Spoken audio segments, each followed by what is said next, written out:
गुरुजी श्री रामकृष्ण परमहंस बोलते थे, इस कलयुग में केवल सत्य ही एकमात्र तप है। इतना ज्यादा स्ट्रेस क्यों करते हैं संत महापुरुष लोग? सत्य कलयुग में नहीं, हमेशा ही सत्य ही महातप है भाई। सत्य बोलना बड़ा कठिन होता है। आप अंधे को अंधा नहीं कहते, उसको सूरदास कह देते हो। बात तो वही है।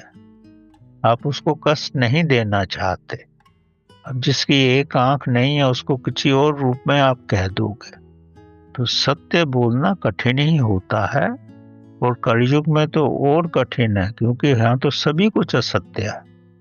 रामकृष्ण भगवान जब अपनी शारदा माँ से उनकी विवाह निर्धारित हुआ, अब उनको तो दिल में इच्छा नहीं थी किसी प्रकार की भी, तो उन्होंने शारदा को पैरों में 11 रुपए रख दिए और उसको माँ कह के संबोधित किया।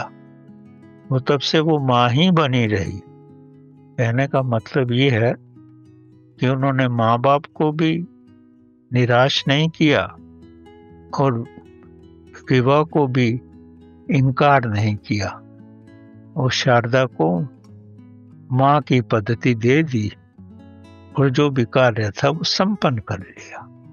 तो कलयुग में कोई भी रास्ता निकालना सत्य के अनुसार कठिन ही होता है। वो परमात्मा खुद ही आपकी सहायता करता है किसी न किसी रूप में, ताकि आप सत्य की पद्धति भी रहो, और जैसा प्रभु चाहता है, जिस जीवन पे भी ले जाना चाहता है, कोई न कोई रास्ता खोज ही लेता है।